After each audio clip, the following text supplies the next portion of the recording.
ဒီနေ့ကတော့အရန်ပျော်စရာကောင်းတဲ့အထင်ကြီးနေရာလေးတစ်ခုကိုခေါ်သွားမယ်နော်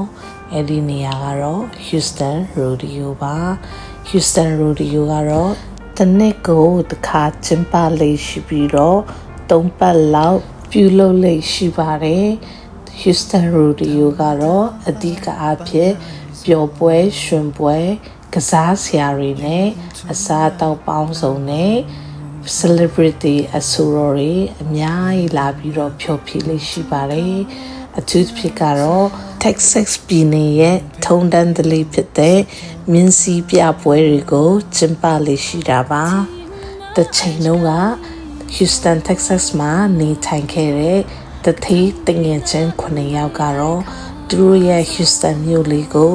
စီးပွားရေးအဖြစ်ပိုးပြီးကောင်းမွန်ဖို့အတွက်သူတို့တွေစတင်ပြီးတော့Houston Rodeo ဖြစ်လာဖို့အတွက်အကြံထုတ်ရင်းနဲ့စတင်ခဲ့ကြတာဖြစ်ပါတယ်ဒီ Houston Rodeo ကနေရတဲ့အမြတ်လေးတွေကိုပညာရေးနဲ့ပတ်သက်တဲ့ကျောင်းတွေလူငယ်တွေကို scholarship တွေအများကြီး support ပေးပါတယ်ဒီ Houston Rodeo ပွဲရှိပြီးဆိုတာနဲ့ Houston ပြည်သူပြည်သားတွေဒါမကဘူးเนาะနိုင်ငံတကာကလူတွေအများကြီးလာပြီးတော့လေပါဝင်ကြတာဟုတ်တယ်ဒီပွဲကိုလာလိုက်ပြီဆိုရင်လေညနေပိုင်းရောက်ပြီဆိုရင်ခြေနှင်းစရာနေရတော့မရှိအောင်လူတွေကပြည့်ချမ်းနေရပဲလူတွေပေါင်းစုံမဲ့အရန်ပျော်ဖို့ကောင်းတယ်လူတွေအရန်ကြက်တယ်ဆိုလို့လေနေရချင်းလို့မထင်နဲ့နော်နေရကလည်းအကျဉ်းကြီးပဲလမ်းလျှောက်တာခြေတော့တောင်ညောင်းတယ်ခြေတော့သဆုံးပဲ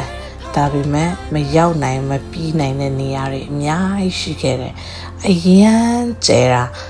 ပြီးတော့ကစားစရာဆိုလဲအစုံပဲအစားတောက်ဆိုလဲအစုံပဲကလေးတွေအတွက်ဆိုရင်အရန်ပျော်ဖို့ကောင်းတယ်ဒီလိုအချိန် spring time မှာဆိုရင်ကလေးတွေလည်းကြောင်းပိတ်တယ်ဆိုတော့ကလေးတွေနဲ့အချိန်ယူဖို့အတွက်အရန်တင့်တော်တဲ့နေရာကောင်းတစ်ခုပါပျော်ပွဲရှင်ပွဲလုပ်တဲ့နေရာဆိုတော့ကျမတို့မိသားစု9ယောက်သွားကြတယ်ကစားတာနဲ့စားတာနဲ့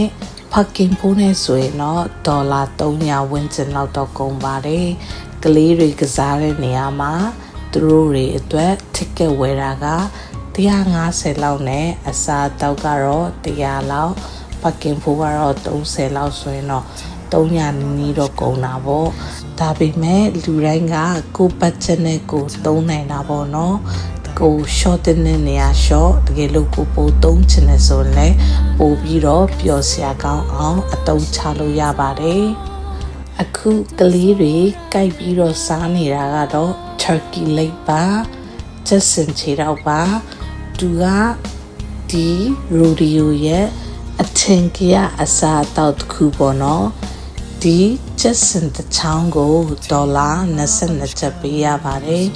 နည်းနည်းတော့ဈေးကြီးတယ်ဒါပေမဲ့စားရတာတန်ပါတယ်ကလေးတွေအတွက်ကစားစရာကစားခိုင်းစေချင်တဲ့ဆိုရင်တော့ဒီ rodeo ရဲ့နေရာတိုင်းတောင်းနာမှာ ticket ရောင်းတဲ့နေရာလေးတွေရှိပါတယ်အဲ့ဒီမှာ ticket လေးတွေကိုကိုကြိုက်လောက်50ဖိုးလား100ဖိုးလားကိုကြိုက်လောက်ဝယ်ပြီးတော့တခါစီးမယ်ဆိုရင်သူတို့ရဲ့ sticker လေးကိုပေးလိုက်ရုံပါပဲခမန်းချီပြောမယ်ဆိုရင်တော့တခါစီးရင်ဒေါ်လာ5ကျပ်လောက်ကျပါတယ်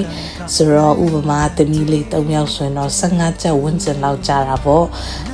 တချို့ကစားစရာတွေကအရန်ငယ်တဲ့ကလေးတွေကိုဆိုရင်မိဘပါမကစားခိုင်းပါတယ်အဲ့လိုချိန်ကြရင်တော့ကျမတို့တွေတယောက်ယောက်လိုက်စီကူပေးရတာပေါ့ဒါပေမဲ့ကလေးတွေစောတဲ့ဟာတွေဆိုရင်တော့သူတို့ကလေးတွေပဲလဲစီလို့ရပါတယ်တငယ်ချင်းတွေလည်း Houston Texas ကိုအလဲလာဖို့ plan ရှိတယ်ဆိုရင်တော့မတ်လလောက်မှာအလဲလာခဲ့ကြနော်မတ်လဆိုရင်ရာသီဥတုကအရန်လဲမအေးဘူးအရန်လဲမပူဘူးပြီးတော့အခုဒီ Houston Rodeo ကိုလည်းအလဲဝင်လို့ရပါတယ် beach ကန်ချီရီတွားမယ်ဆိုရင်လည်းအဆင်ပြေတယ် spring time မှာအလဲလာခဲ့ကြပါနော်让我落空热寂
Lebranta munduana tensha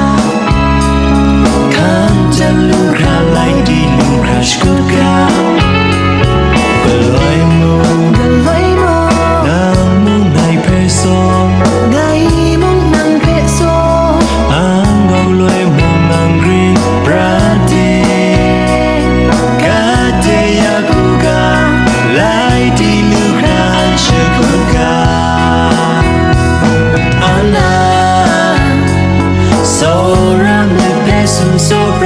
Shan screen gauga mang kam gadeja kam delukra an shakuka oh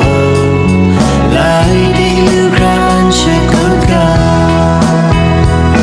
oh lady lukra an shakuka